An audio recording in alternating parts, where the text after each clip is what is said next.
Toko rasy toko vavy dia efa le miaraba anisa tokantrano amin'ity alatsinainy fa 1 ny volana novambra 2024 ity. Ity ampiandohana dia mitondra ny teny fialantsiny ho antsika rehetra izay efa sasany andro ny fandarantsika miara-manonja izay mivatana ho an'ny MBS fahitalavitra sy ny onjam-peo ary ny radio Mada zato teboka valo. Raha toa ka misy ny fahatarana minitra maromaro ho an'ny fandaminana moa zany dia mbola nisy ny lafinjavatra samihafa ara-teknika sy ny pitsopitsony tsy maintsy mbola narindra hahafahantsika zany manohy ny fandarana. Dia izay no hitondrako fialantsiny ho antsika rehetra satria dia miezaka ny manatsara ny fandarantsika sy ny fahazontsika ny fahitalavitra sy ny onjam-peo izahay dia mitondra izay teny fialantsiny izay. Ny namako Faly Ramananarivo ny eo amin'ny lafiny teknika aranitsika ary miaraka amin'ny onja ihany koa dia isaorako ireo namana rehetra izay manaraka ny fandarana amin'izao fotoana izao ary marobe izy ireo miezaka ihany koa zany manatsara sy mampifandray antsika ireo any amin'ny faritra izay mahazo mivatana sy mandray vatana ity fahitalavitra sy onjam-peo ary ny Facebook sy ny YouTube ity. Dia ny zandrinareo rahalahinareo anadahanareo fa ny Razafy Manantany no miaraka amintsika anatin'ity fandarana ity ary dia mitondra ny fanadihadiana sy ny fizaram-baovao samihafa indray zany. Dia faran'ny herinandro moa ny farany teo dia samy nahita ny fivoaran'ny vaovao samihafa isika, samy niaina ny lafinjavatra rehetra samihafa isika ny amin'ny hoe makaiza sy makaiza dia inona sy ahoana ny fizotry ny raharaham-pirenena amin'izao fotoana izao. Faram-baovao ny faran'ny herinandro ary vaovao tsy dia tena hoe mahafinaritra koa nefa na izany na tsy izany aza ho an'ny mpanaraka ny vaovao fa somary vaovao hafahafa ihany izay nivoaka teny amin'ny vavan'ireo tompon'andraikitra eo anivon'ny fitondram-panjakana na io ny tompon'andraikitra larina voalohany eto amin'ny tany sy ny firenena izay voavy nanao falandresaka ho an'ny mpanao gazety resaka ny zava-misy amin'ny tontolo ara-tsosialy sy izay manahirina ny malagasy ary ny tokony hitondrana fanampim-panazavana amin'ny zava-misy eto amin'ny firenena na io amin'ireo kandida miaradia amin'ny fitondram-panjakana indrindra ny eto Antananarivo renivohitra zany. Zay le teneniko hoe somary vaovao tsy dia tena mahafinaritra ny vaovao izay nisy faran'ny herinandro teo fa misy andehan'olona niteniteny foana zany izay niresaka amin'ny vahoaka tamin'ny faran'ny herinandro teo. Niteniteny foana hoy satria ny zavatra izay nambara dia tokony ho goavana ny nandraisana azy, tokony hisy ny heverina zany fa hoe fahefahezana ny lafiny ara-tserasera kanefa tsy izay ny zava-misy ary mbola tsy ampy ary izay nambarako izay fa misy ny lafim-baovao izay somary miantefa any amin'ny vahoaka dia eo amin'ny lafiny fomba fanehoana hevitra zany na hoe ny liberté ny fahafahana maneho hevitra izany satria dia nisy tompon'andraikitra ihany koa izay mifehan'ny filaminana eto amin'ny tany sy fanjakana nanao réquisition ary niteny sy ny resaka tamin'ny mpanao gazety ihany koa tamin'ny faran'ny herinandro teo mikasika indrindra ireo hesika samihafa izay miseho eto amin'ny tany sy ny fanjakana amin'ny tsy fahafaliana momba ny rano sy ny jiro izany. Dia nampitandrina an'ireo mpanao fihetsiketsehana ireo izay manao fitakiana sy izay mety ho maniraka azy ireny zany ny eo anivon'ny préfecture sy ny tompon'andraikitry ny filaminana. Navahantsika izay fanehoan-kevitra izay fa na izany na tsy izany aza nefa dia ny ety amin'ny fanoherana ihany koa dia manana ny fomba fijerin'izy ireny zava-misy. Nisy ny fanehoan-kevitra izay nambarina Andriamatoa sy teny Randrianasolinaiko izay filoha-hevitra fahafito eo anivon'ny anteny miaram-pirenena ho an'ny fanoherana namaly ny fanazavan-kevitra nataony larina voalohany eto amin'ny tany sy ny fanjakana amin'ny filohan'ny repoblika mikasika indrindra ireo antony mahatonga ny olona ny jiro sy ny rano, ny tontolon'ny fanabeazana ary ny olana ankapobeany sedrain'ny firenena. Fa raha vononao ihany koa namako Faly Ramananarivo ny fanehoan-kevitra izay nataony solombavambahoaka ny Madagasikara Jean-Jacques Rabinirina tamin'ny fihaonana teo amin'ny mpanohitra sy ny tompon'andraiki-panjakana teny amin'ny anteny miaram-pirenena dia tsara ihany homanitsika ho alefa rehefa avy eo satria goavana be ny message izay nentin'ny solombavambahoaka ny Betiko Atsimo Jean-Jacques Rabinirina rehefa nisy ny fifanatreana teo amin'ny solombavambahoaka mpanohitra sy ny mpanatanteraka. Interpellation moa zany na fampiatsona ny nataon'izy ireo araka ny ambara ny lalàna izany izay eo anivon'ny anteny miaram-pirenena 3 andro ao anatin'ny fivoriana ara-potoana, ary mbola misy ihany koa zany ny any amin'ny fivoriana zay manaraka de omena 3 andro ihany koa zany ahafahana mitondra zay fanio-kevitra izay sy zay fiantsoana zay. De tompon'andraiki-panjakana ao anatin'ny gouvernemanta misa enina avy hatrany no natsoina zany hiresaka ary amaly ireo fanontaniana nisy olo-mamoaka mpanohatra de nafapana ny fionana ary misy mifanio-kevitra hoe zay tena nafana tokoa. De ny an'Andriamatoa Jean-Jacques Rabendrina zay iangavitsika ny namana faly moa mba hikariko an'izay satria dia goavambe zay fa mialohan' zany rehetrarehetra izany dia samy nareny vaovao itsika satria rehefa nandrasana tao anatin'ny andro maromaro tao anatin'ny herinandro vitsivitsy ny amin'ny hoe de iseho sa tsy iseho ny kandida avy amin'ny volomboasary avy amin'ny IRK na ny isika rehetra miaraka amin'ny Arajoelina tao anatin'ny commune satria fifidianana communal moa ny atao tsy IRD izy fa IRK dia nandrandrasany zany ny amin'ny hoe roviana de aiza de amin'ny ahoana de tataky ny ahoana ny fomba isehoany tsy hitondran'ny campagne de tamin'ny sabotsy teo tetsy amin'ny kianja mitafy Mahamasina no nisy fihaonana izay nataony kandidata Ramanatsoearlala larina fahafito ho an'ny IRK zany na ny loko volomboasary izay antoko miarady amin'ny fitondram-panjakana zany na manohana ny fitondram-panjakana fa teo amin'ny fanehoan-kevina no nahataitra ny rehetra ny amin'ny hoe tena ino mihitsy ve no fanehoan-kevitra zay nomanina zany kandidata Arlala Ramanatsoa eto Antananarivo renivohitra izany sa tsy voaomana tao anatin'ny fanehoan-keviny zany dia lasa ny teniteny foana lasa nioatra ny lalàna zay tokony resahana ilay pirotsaka hofidiana eto Antananarivo renivohitra satria manko dia fito be zao ipirotsaka hofidiana eto Antananarivo renivohitra zany ao anatin'izay pirotsaka hofidiana izay ny nambarantsika teo lay vehivavy zay efa nitatana an'Antananarivo amin'ny mahadelegationne manokany ny Antananarivo renivohitra azy izany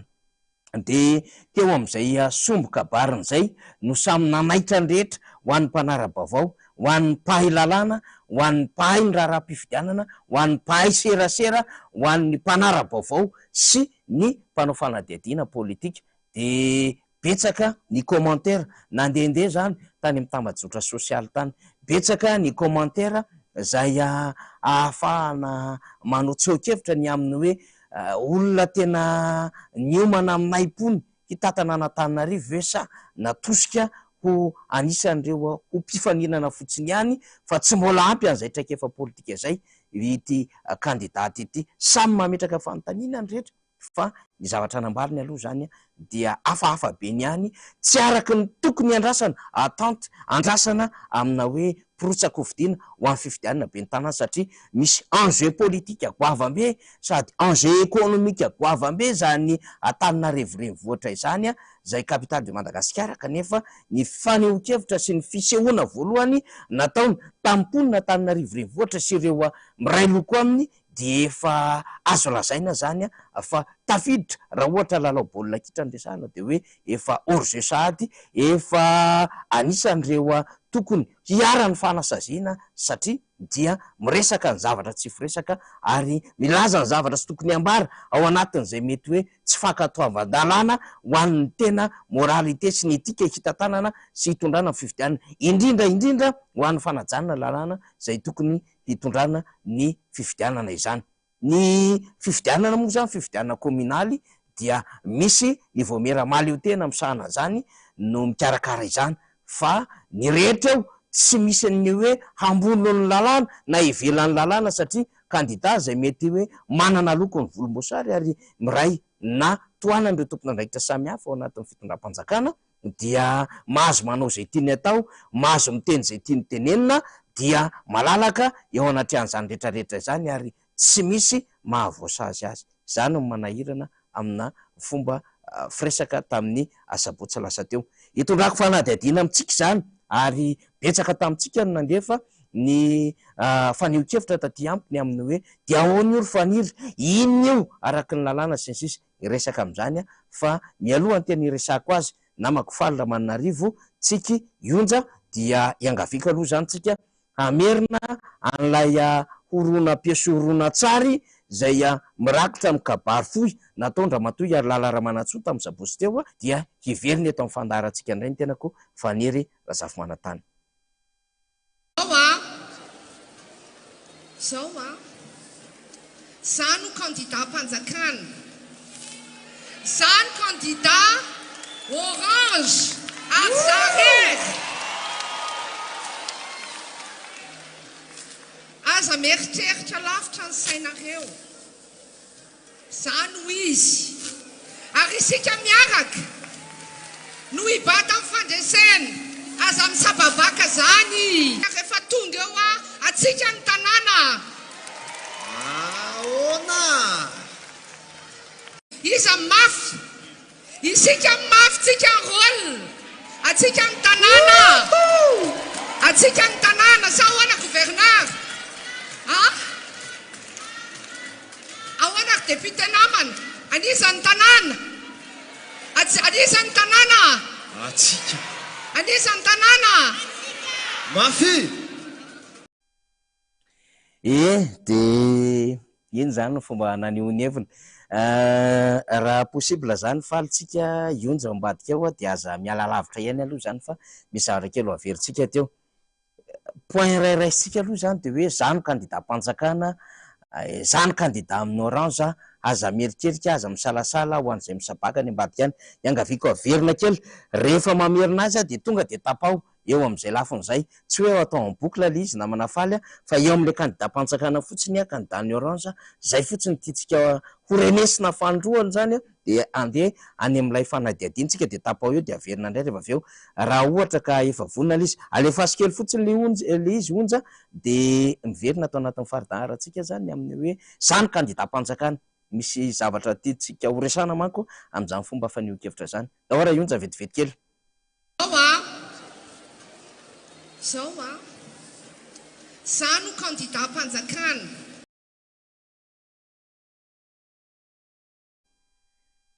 Izaho candidat mpanjakana ora matoa ary lara romanatsoa. Izaho tsy hoe ny tenanay na ny tenako na ny hoe ny lisitra natolotry ny IRK fa ny fomba ny tenenena azy de hoe izaho eo amin'ny fomba fanaovana politika sy ny serasera politika de misy dikany daholo ny fomba fiteny na izaho na ny tenako na ny tenanay na ihany koa ny hoe ny lisitra natolotry ny samy hafa zany zavatra resako amintsika zany fa izy de tena ny teny mihitsy hoe izaho ny candidat mpanjakana. Teny gasy iny samy maheno an'iny daholo ny rehetra fa gaga tsika mahare an'izany hoe fahasahina tahaky ny inona loatra ny ary lalaramanatsoa no ny tenenany fa izy ny candidat mpanjakana. Ny fanjakana tsy entité politique, tsy groupement politique, tsy association, tsy zay akory ny fanjakana fa ny fanjakana de efa fanjakana resahantsika zay. Misy tompona ndraiky mpanjakana ao, misy institution ao, misy administration ao ary misy ao dirigeant mpitatana, misy ao élu, misy ao olombotendry samihafa. Ny ensemble zany rehetrarehetra zany na ny fitambarany zany rehetrarehetra zany na ny vondrony zany rehetrarehetra zany no atao hoe fanjakana. Ka iza zany le fanjakana tiany ary lalaramanatsoa teneniny eto? Le institution sa le tompona ndraiky mpanjakana sa le raharaha-mpanjakana sa le olo-mpanjakana sa le olom-boafidy miaraka amin'ny fanjakana sa le olom-botendry miaraka amin'ny fanjakana sa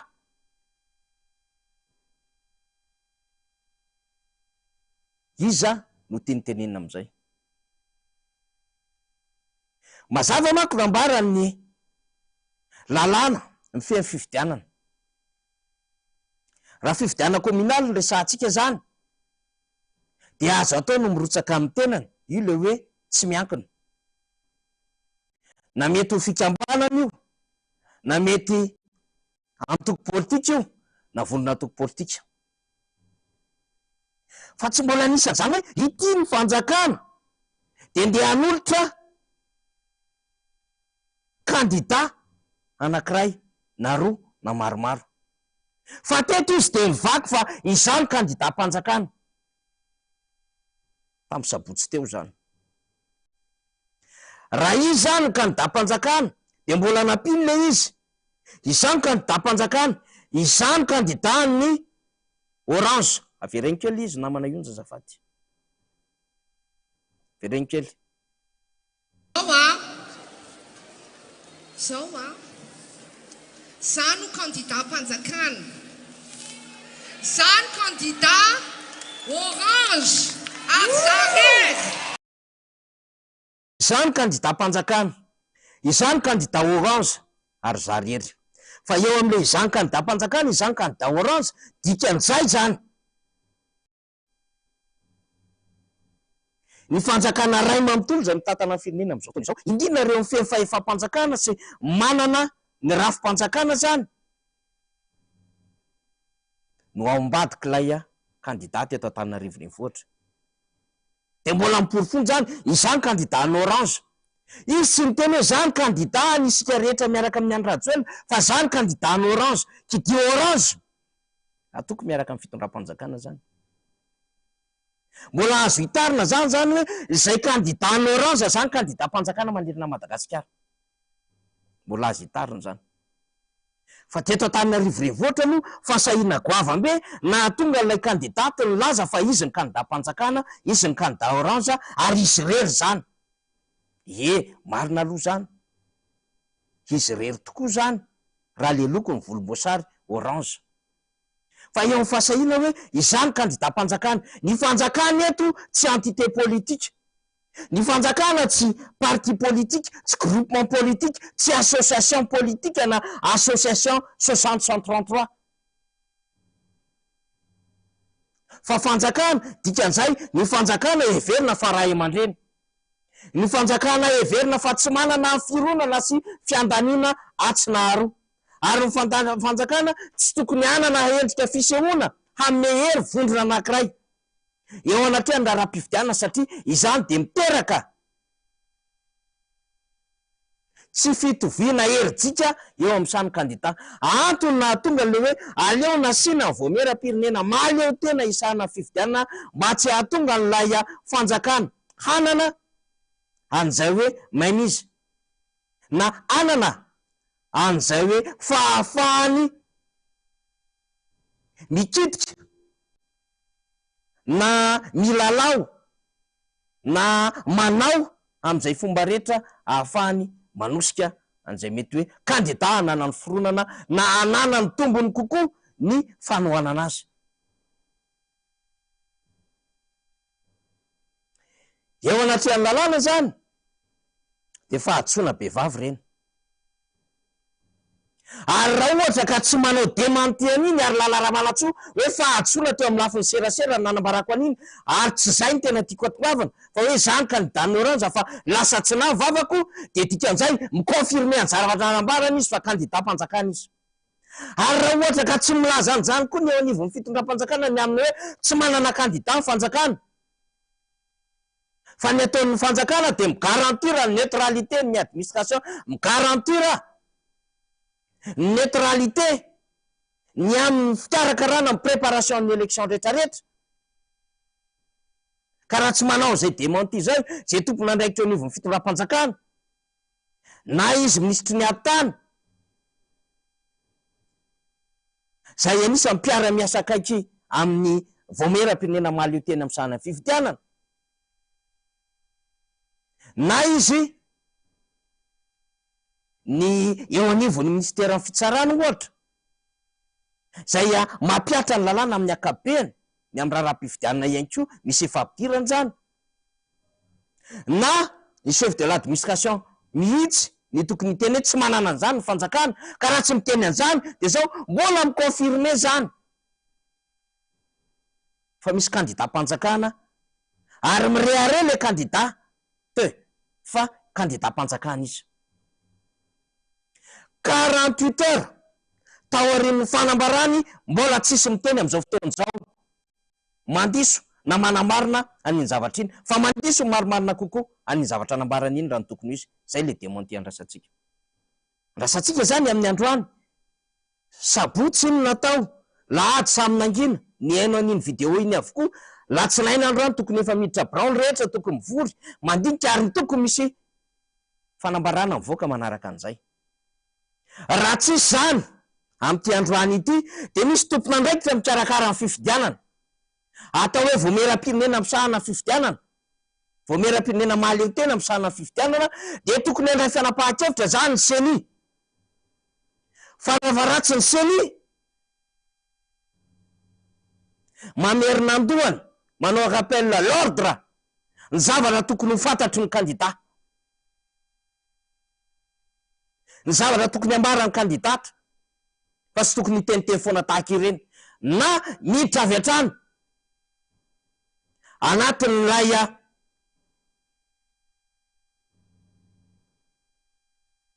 famerezana ny zony tsy ahafahany hiatrika an'ilay raharaham-pifidianana satria dikan'izay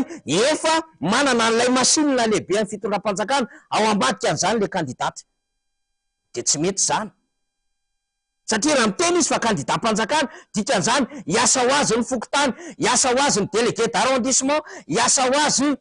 ny district, hiasa ho azy ny chef-chap, hiasa ho azy ny sisco, hiasa ho azy daholo ny rafi-panjakana ray manontolo. Zany ny loza am'izany zavatra nambaran'ilay candidate tamin'ny sabotsy izany. De miantso ny seny itsika, miantso ny vahoela manokana am'sahana fifidianana tsika fa fotoana ahafahan'izy ireo maneho hevitra zany manaitra na miteny an'ilay candidaty hoe hivereny ny teninao fa tsy izy zany, tsy araky ny tokony izy zany, na hoe fatary farafahakeliny zany ny etika sy ny moralité hiatrehana fifidianana fa olona hitatana commune urbaine Antananarivo renivohitra zany de heveriny zany fa olona manana fahendreny ary tsy hananao foana sy hiteniteny foana. Raha izay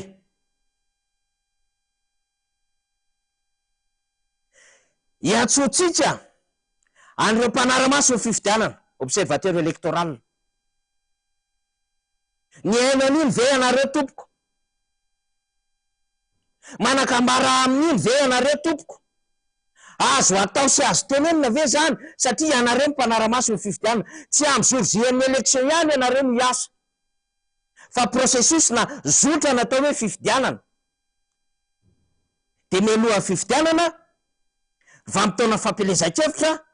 ny andro ny fifidianana ary ny aoriana ny fifidianana.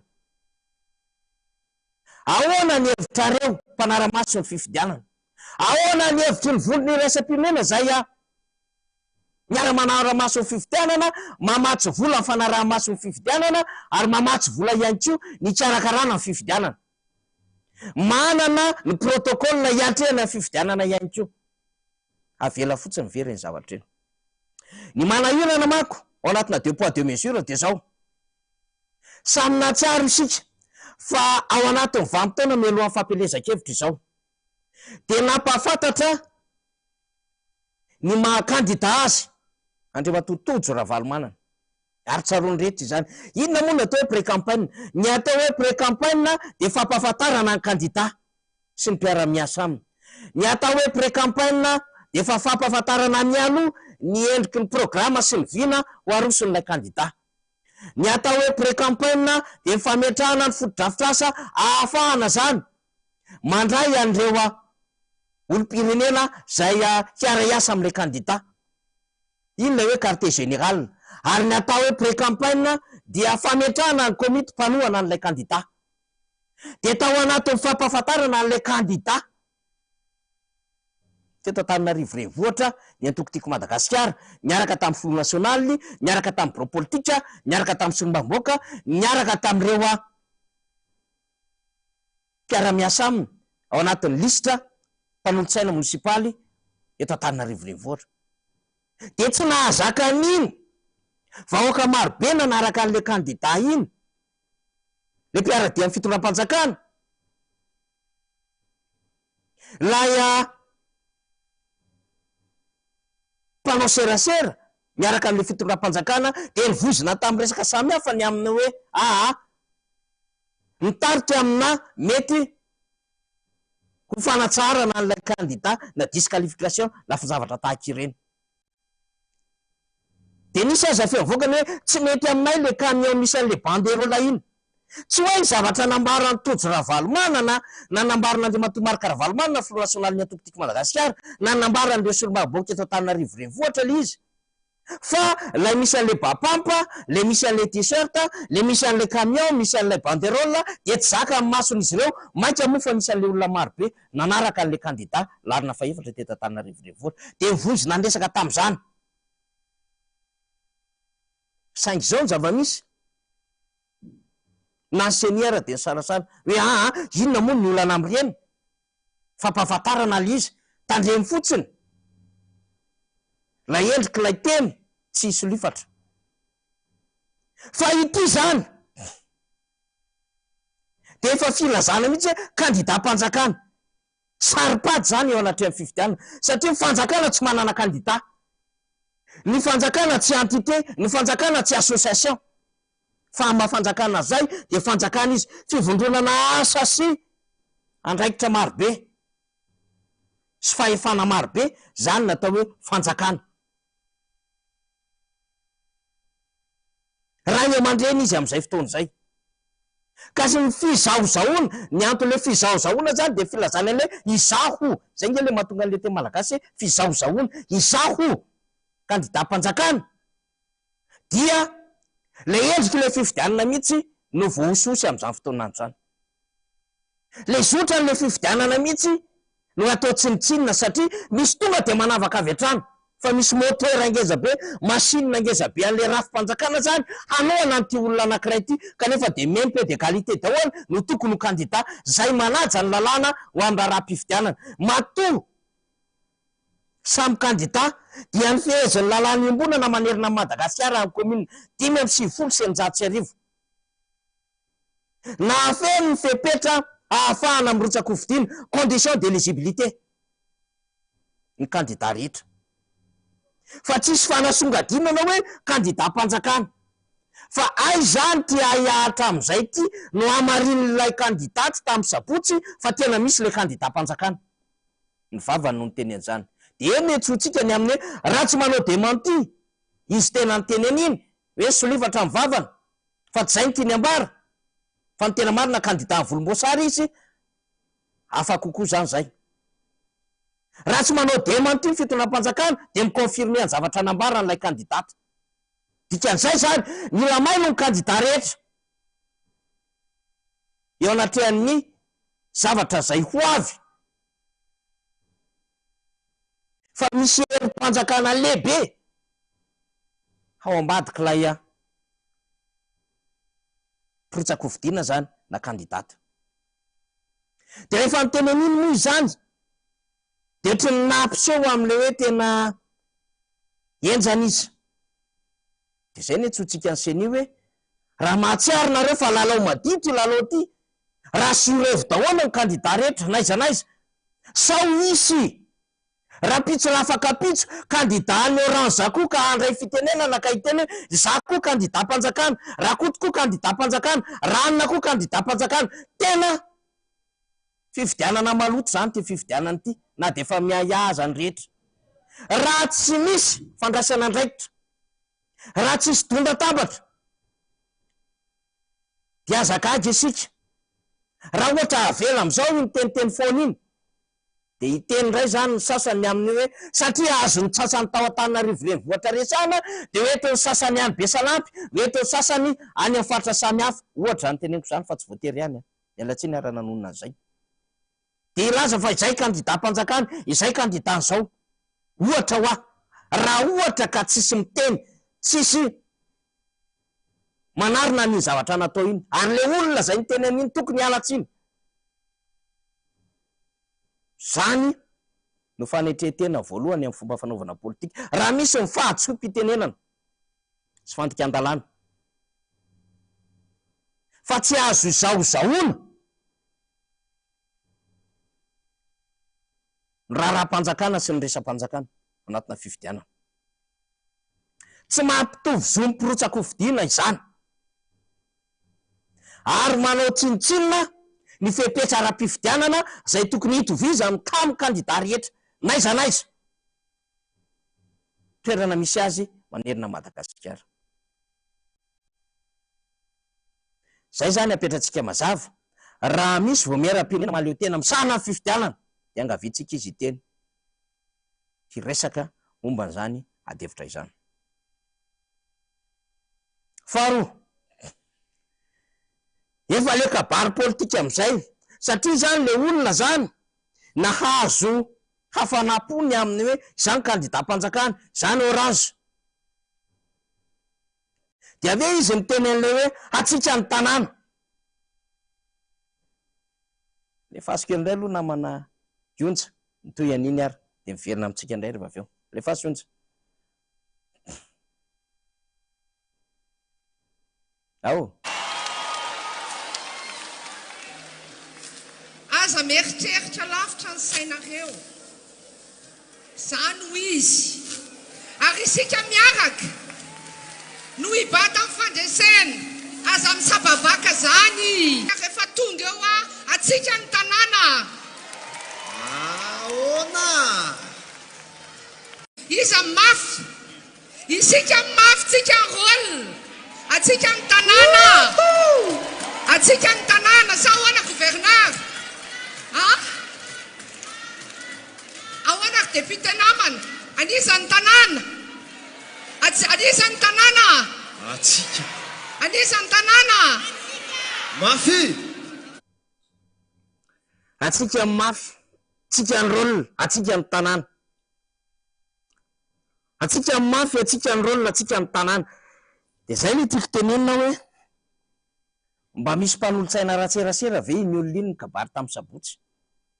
Re olona mitehaka rehetrarehetra ny eny zavatra nambarina ve resy lahatra tamin'ny zavatra nambarina hoe zany tokoa ny tokony resahany tamin'ny sabotsy. Za tsy teny hoe misy bourde, za tsy teny hoe misy bavure. Anjaranareo zany zay miara-dia amin'iny olona iny. Fa fisehoana voalohany zavatra goavambe, olona hitatana firenena, hitondra ny fanjakana eto Antananarivo renivohitra, faravaratsy mahafantatra ny zavatra ambarana. Satria misy malagasy maro be manara-maso azy manerina zao tontolo zao. Antananarivo renivohitra ny ety. Ka rehefa tena hoe itsika mafy, mafy par rapport amin'inona zany? Par rapport amin'ny résultat farany teo ve? Tamin'ny présidentielle ve? Tamin'ny élection législative ve? Officiellement 5/6 ianareo mpiara-dia amin'ny fitondram-panjakana Orange. 10 solombavam-baoaka anareo, 9 ny amin'ny timo. Raha etso ny vato azy ny timo, 9 alina no azonareo, ka mafy amin'inona nareo? Mafy amin'inona nareo? Ilaza fa anareo ny rôle. Le fisapokotany misy olona tsy faly amin'ny zava-misy eto Antananarivo renivohitra. Rôle amin'ny ahoana ianareo? Rôle amin'inona nareo? Par rapport amin'inona? En vertu amin'inona nareo ny rôle? Fampite-andalana tsy fakahitana, fako tsy fakahitana, tondra-drano tsy fakahitana, fanotofana tany tsy fakahitana, loto tsy fakahitana, olona sahirana tsy fakahitana eto Antananarivo renivohitra. Embouteillage manempotra an'Antananarivo renivohitra, loto fofona, pollution manempotra an'Antananarivo renivohitra, tsy misy rano, tsy misy jiro. Rôle amin'inona ianareo? Mafy amin'inona ianareo? Raha izany résultat anareo eto Antananarivo renivohitra, de ilaza anareo fa anareo ny tanàna, anareo amin'ny lafin'inona? Hazavao tsara. Marina fa misy ny non-dit politika nantakona, zay sarotra no miresaka azy fa ao ambadiky ny teny avoaka. Sa ve efa misy zavatra hafa konokononareo any ambadiky any, de rôle ny anareo, mafy anareo ary tompon'ny tanàna. Satria hainareo manetsy amin'ny ambaratonga fahefana rehetra fa kandida-mpanjakana, olo-mpanjakana ianareo, de rôle fa voafehanareo daholo mivoaka tsy ava-metsika tsy afaka miteny. Raha am'izay lafon'izay ianareo no mirehare fa rôle mafy tompon'ny tanàna, ça c'est autre chose. Fa raha amin'ny lafon'ny développement, ao amin'ny lafon'ny fitsinjovana amin'ny maha-olona, firarahiana ny maha-olona, sady tsy rôle-nareo tsy mafy ary tsy tompon'ny tanàna. Mazava ngam'izay. Tsy azo irehirehana zany ny zava-misy am'izao fotoana izao na ny vokatra entinareo. Tsy misy 24 heures tao aoriana le fanambaran'iny ramatoa iny na le filohan'ny repoblika ara mety fa mafy be le délestage. Ka rôle amin'iny nareo, mafy amin'ny ahoana nareo, délestage ara tsy voavahanareo. Sasatry mitady fanodinan-dresaka, diversion, sasatry mitady fanatony-tsaina ianareo entina ilazana fa tsy anareo tompon'andraikitry ny délestage, fa na io tompon'andraikitry anivon'ny jirama, na io ny toetrandro amin'ny ankapobeny mihitsy aza satria tsy maharaka ny orana maina ny tany de mahazo tsindray le toetrandro. De rôle sy mafy ianareo dikan'izany. Arakaraky ny résultat ratsy omenareo zany no idediafanareo, izazaonareo fa mafy ianareo. Zany no mba niezaky nijery any finona moa ny résultat an'ity ramatoa ty tao aoriana ny volana aogositra. Nanendrena azy, nilaza izy fa mafy, rôle tompon'ny tanàna. Zany rehefa fakafakainy zany a, naovana dissertation zany. Zany mba mangataka mihitsy raha ohatra ka misy mpampianatra afaka mitondra n'izany sujet zany. Hoe ohatrany ahoana ny anasongadinana fa mafy ny olona sy ny antokiray ary tompon'ny tanàna amina trangan-javatra misy amina tanàna anankiray. Fa raha ny résultat ny vokatra, raha ny zava-misy hita amin'ny ankapobeny de sady tsy mafy nareo, tsy rôle-nareo, ny tsy tompon'ny tanàna. Saingy afaka miteny anjany nareo am'izao fotoana izao, indrindra le kandidaty satria ny antony de teo am-piandohan'ny resaka nataony de milaza izy fa kandida-mpanjakana. Dikan'izay zany le fanjakana miaraka amin'ny ao an-damosiny zany no rerehavany na izazaony fa mafy izy rôle ary tompon'ny tanàna. Zay le zava-misy. Eny e, discours politique io, raha ara-pifidianana io, mety mba te hiseho izy na te hamaly izy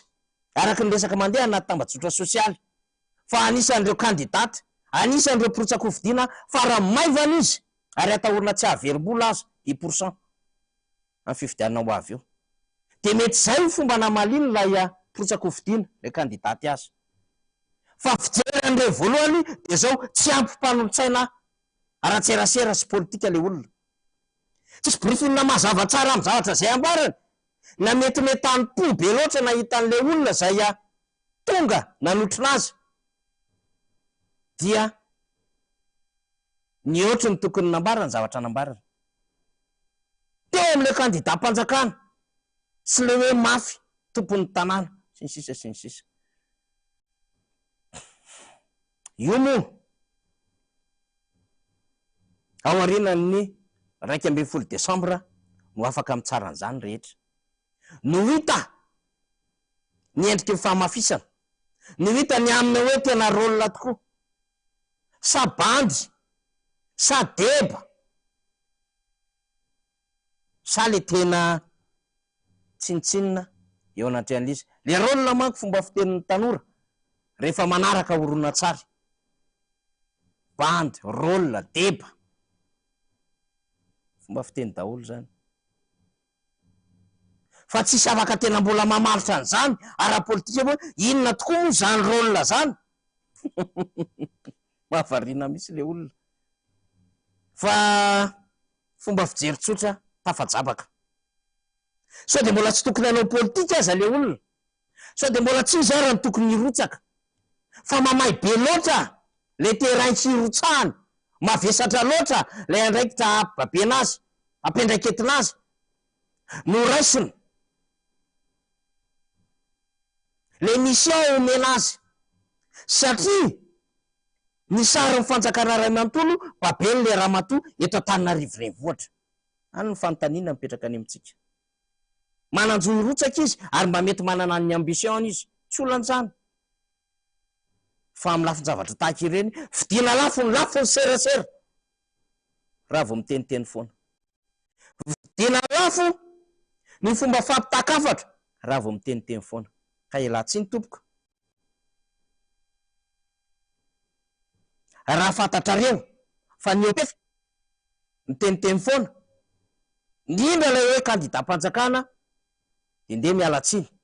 na misy tompona andraikitra amsahana fifidianana eo mitenena azavao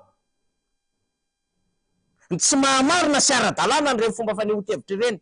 sao misy alaim-panahy any amin'ny commune samihafa amin'ny 570 eto Madagasikara ka ilaza koa rehefa tsy afaka mamerin-doha ambony latabatra ny lalàna itovizany samy candidat ianareo nivonseny ka sao isy ilaza ndray ny amin'ny hoe zay koa mba candidat-mpanjakana de ampiasa fahefam-panjakana rehetra any amin'ny commune any indrindra any amin'ny commune Sarodalana fantatra nefa betsaka amin'ny manao an'izany fa ohatra tsy salaim-panaka iteny sy tompo teny fantatra amin'izany zany no fangatahantsika ho an'ny tompon'andraikitra karakara ny fifidianana saika resaka ny fanehon-kevitra nambarana le tompon'andraiki-mpanjakana alina tamin'ny fahitalavim-panjakana sy ny onjam-peom-pirenena fa ny fotoana moa mandeha de mandeha tsika nisy fahatarany teo fa ny lehibe ny mpanohatra eo anivon'ny anteny maram-pirenena filoha lefitra fahafito Andriamatoa Siteny Randrena Soloniaiko dia avy hatrany dia nitondra ny fomba fijeriny ny amin'ny zavatra nambarany ny filohan'ny Repoblika Omaly namaly izy zany avy hatrany dia raha ohatra vonina ve na manafaly mbola tsy vita tasy hoe jery lera kely ihany tsika eny ary satria efa vonina zany lay fanehon-kevitra Andriamatoa Jean-Jacques Rabendrina sy olom-bahoaka Madagasikara nandritry ny fifanatreana tamin'ny tompon'andraiki-mpanjakana eo anivon'ny gouvernemanta teo amin'ny solom-bahoaka mpanohatra Jean-Jacques Rabendrina sy olom-bahoaka avy any amin'ny faritra Tsimonosy Betika Atsimo fa tsy fitenenana manoloana an'ireo tompon'andraiki-mpanjakana indrindra amin'ny olona ny vahoaka amin'ny resaka jirosana indrindra amin'ny fomba fanehon'ny vahoaka hevitra ka zay maneho hevitra samorona hiara-ny fampiororona ary midina avy hatrany ireo tompon'andraikitra teo anivon'ny fitandrona filaminana dia tsy zaka ny solom-bahoaka zany ary amin'ny solom-bahoaka azy dia laza pahabe maso izy fa tsy tokony ho izy tsy tokony atao reny fomba famiretina vahoaka ireny dia eno tsika ny fanehon-kevitra Andriamatoa solom-bahoaka Jean-Jacques Rabendrina tahoary misy mpiamboly korota monsieur le ministre ao abolana tiliaro zay manao an'izao hoe atao fatiny besakoa tsy maty tsy maty voren'olo dikan'izay isaky misy maty besakoa olo de atao voren'olo nanamono tena le olo misy namoloky io misy namosavy misy nanareo de zay foana isaky isy zavatra fitakimbahoaka fangamo voatery zahay mpanao politika no mpiamboly korota tsy ho hain'olo ve le jirony maty monsieur le ministre oka kosa mba raiky ndraiky ary marina ny anao raha miteny anao efa hitahita ihany le tompon'andraikitra amin'ny fambolena korota io misy ro akaikinao ministre l'énergie sy ministre ny rano io mampolikorota asareo izy roa reo mampolikorota reo raha koa vo misy monsieur le président koa mampolikorota reo satria izy ny laza ampiana 400 waty megawaty miary ampiana 2 millions manatera zahay vahoaka igny koa mampolikorotana io andaranano zandarima koa zay ireny mpampolikorotana misy rany fa zahay vahoaka monsieur le ministre ny rano raha mieny fanazavana tao mbaky manina ny any honorable Zarapiera teo de hoy za hoe ao anaty groupe magistral eny faculté ve za ty benediction po teknika be tsy manambany ny vahoaka malagasy fa tsy vitany hoe tsy compréhensible loa ny vahoaka malagasy zany monsieur le ministre sady tsy efficace no koa tsy mamahany olona androany tsika bidon jaune feny eto Antananarivo androany tsika mijaly rano ny any Ambovombe ny any Manakara ny any Betika Atsimo ny any benetra sy ny sisa eran'ny Madagasikara inona ny vahaolana entinareo am'izay tsy misy monsieur le ministre miaratena amin'ny enregistrant fa le fanazavahanao teo de ohatrany hoe miaro tena ary ianao raha mbola miteny am 2006 ny tsasa am 2007 amin'ny 2027 2026 enao teo mbola miankina amin'ny conditionnalité apetraka ny bailleur mbola miankina amin'ny mbola betsaka ny pitipitsy technique zay azavaina tao mbola tsy fatinainao miteny koa mety fatsio koa zay ne mety anaraka andriamanimamy koa satria zay rano soniavinareo de ho izy le manaraka eo koa tsy zany teny anareo tam'zany fa le raiky lahatao de ino hoaiza le vahoaka malagasy manaraka an'izay monsieur le ministre ny délégué ministre délégué de gendarmerie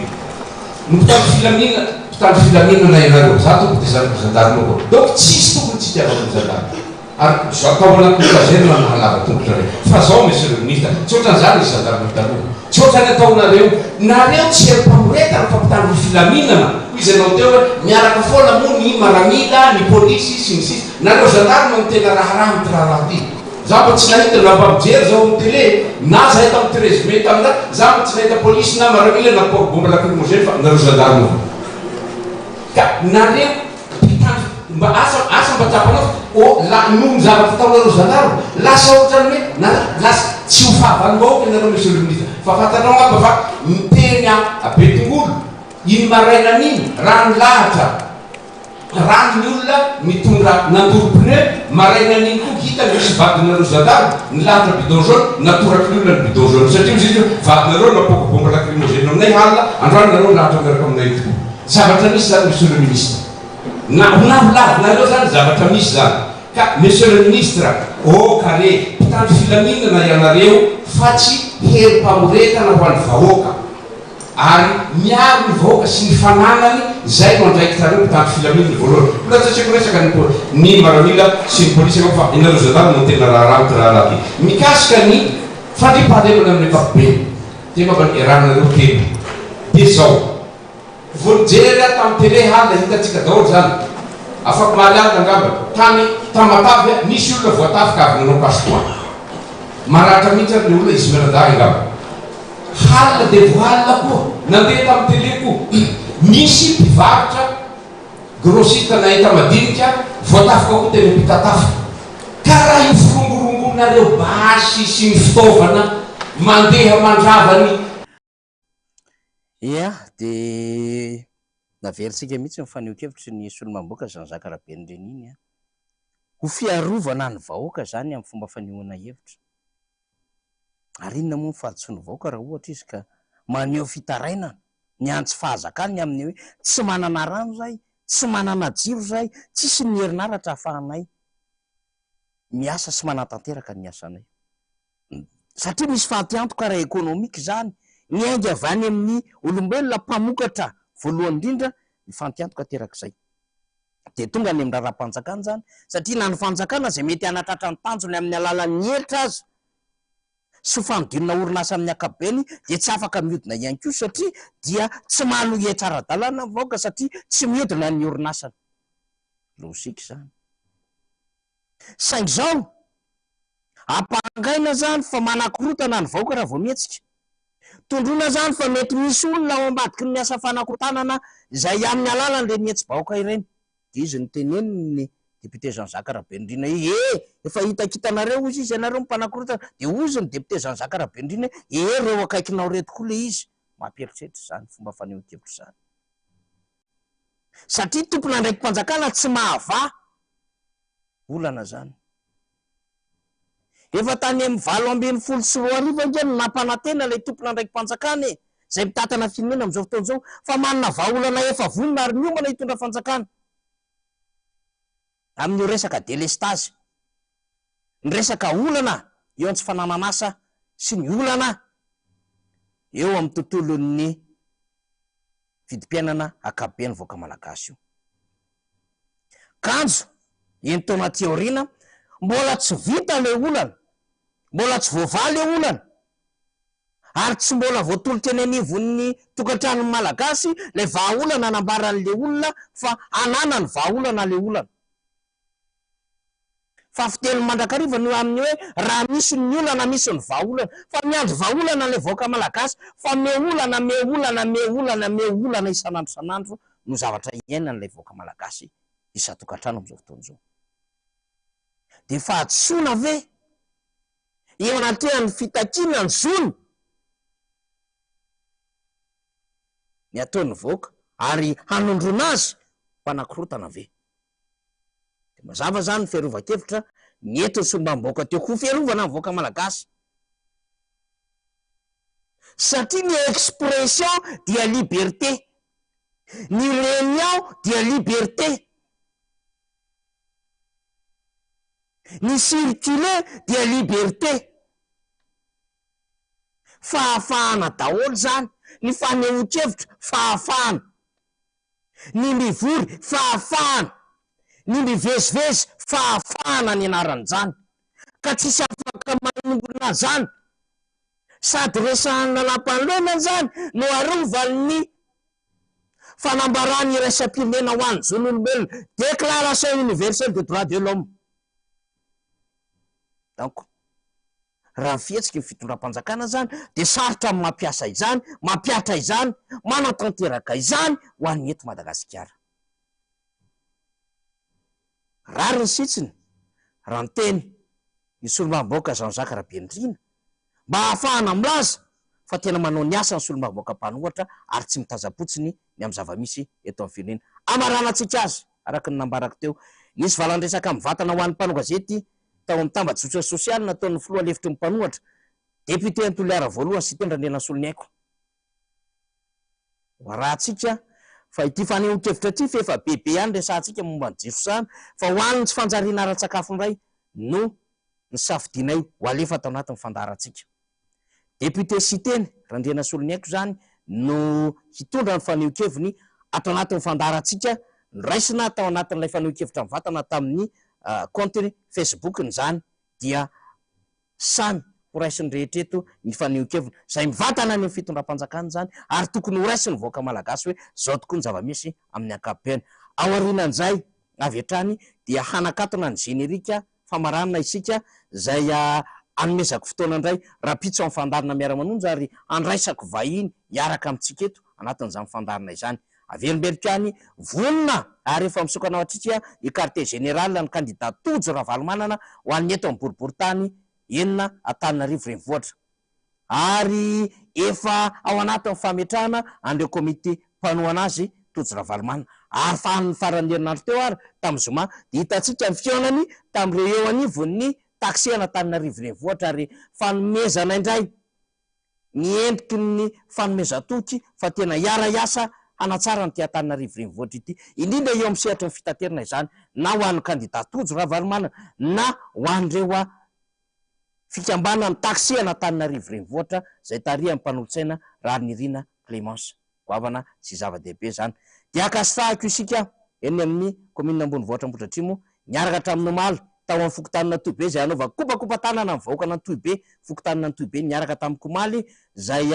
ny fampizara ny fomba fijerintsika amin'ny tantanana izany commune Ambonivohitra Ambohidratrimo izany. Isika tao Ambovo ihany koa zay niarika tamin'ny kilalao lehibe zay niarahantsika tamin'ny fifaninanana tournoi mafy be football nafinaritra ny fionana ary dia akasitrahako ireo zana pokotany rehetra na io any Ambohitraivo na io ny any Ambovo, Ambodivona sy ireo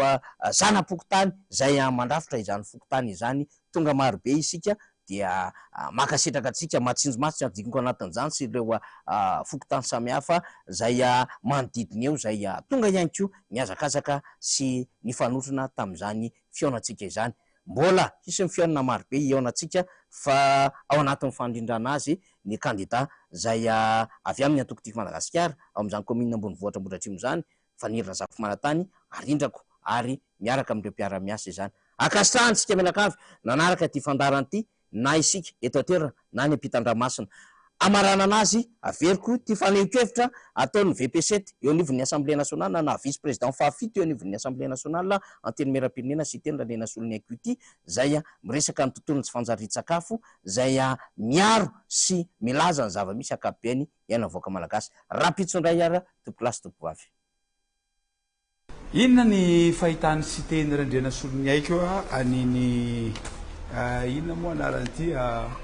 aniny zavatra tafa zay nataony filoham-pirenena reny maha olo-pirenena aloha voalohany indrindra no iresahako eto maha solombavam-bahoaka ahy koa no hitondrako ny hevitsiko zany ary indrindra koa maha lehibe ny mpanohitra any tenako no iresahako amitsika vahoaka malagasy rehetra zavatra azoko tsoana voalohany indrindra raha ny momba niny tafa zay nataony filoham-pirenena tamin'ny maly iny dia misy zavatra efatra lehibe ataoko hoe 5 le izy fa efatra ny tena zavatra efatra lehibe zany no azotsika tsoana raha ny gouvernance na leadership hitondrany Ngai Rajoelina anyty firenena malalatsika ity zany eto am-panomboana dia maniry tsy misy manana intérêt eto aloha hoe hitondra fikorotanana aoka apetratsika anatin'ny saitsika rehetra izay zavatra zay tompoko tsisy manana intérêt isiny fikorotanana eto Madagasikara ray aloha izay faharoa manaraka an'izany dia ina moa tiako tenena ety amin'ny fanomboana samy malagasy daholo tsika rehetra natabatr'Andriamanitra tamin'ity nosy ity na avy any Antsimo na avy afovoantany na avy any avaratra na avy any Antsinanana na avy aty Andrefana zany samy malagasy ka ity zavatra resahako androany ity dia mangataka re tompoko mangataka mihitsy mba hisokatra isika rehetra satria crise izay iainatsika ty tena zavatra tsapa mihitsy fa tena fa tsy zakany malagasy rehetra raha nanomboka niny zavatra iny Ngai Rajoelina tamaly miteny izy hoe hiteniny marina aho izy de tsapako tao anatin'le izy misy famarinana no facte no napetraka fa le décision tsy nambarany tamin'ny vahoaka malagasy inona moa ny fototry ny olona ka eto moa le zavatra efatra ambarako amitsika zany hitako tao anatin'iny inona moa anaran'ity tao anatin'ny tafa zay nataon'iny zavatra voalohany tana tsapa rehefa ny resaka Ngai Rajoelina dia resaka zay moa teneniko iny hoe mbola tsy niova io rangahy io de resaka oeraoera Ngai Rajoelina andriamato filoha président o haleo tena ara-tsakafo isika afaka ray taona sasany afaka 18 mois fefa impiry ianao no niteny an'izany ary fefa nitondra nyity firenenty ianao nandritran'izay taona zay tsy teneniko le tetrezamita zay nitondranao fa tamimaly ianao de nasany teny mihitsy hoe haleo tena ara-tsakafo isika resaka agriculture zavatra resahana tao resaka fambolem-bary no resahanao tao zay no zavatra lazainy Ngai Rajoelina hoe de hoy izy hoe manofy io rangahy io tena lolovin'ity rangahy ty ambala rora ny fiainany vahoaka malagasy amin'ny fomba ahoana ambarao ahy ambaraony vahoaka malagasy re tompoko ny problema manera Madagasikara raha iresaka fotsiny tsika ny atao hoe agriculture dia resaka rano, irrigation aiza satria zany fambolem-bary zany a de mitady rano, potika daholo ny fodrafitsasany rano, ary zany te hitany Madagasikara na any atsimo nao Tananarivo ao mandeha amin'ny tasy iny anao any Tsiromandidy, potika daholo na ny Sava iny potika daholo ary tsentrina sady misy fasika tanimbary. Mila an'izany zavatra zany aloha mbola tsy misy a fa efa manonofo isika fa isika malagasy olo no andeha hanondrana vary a any ivelany. Président mba azafady re tompoko, miala tsiny, miala fonjy, miala salofito, aza lalaovana ny fiainan'ny malagasy. Fa efa nampananteny anao, fa efa vonona ny zavatra rehetra, inona fa nambaranao tamin'ny fazafasa zay nataonao tamin'ny Andriamatoa filoham-pirenena Anjinirina Rajoelina, reny zavatra niteneninao reny hoe hisy ny hampitombotsy haiko hoe 4 mégawatt ianao, fa efa vonona ny zavatra rehetra, zavatra raha zay anao tsy maintsy tanterahanao.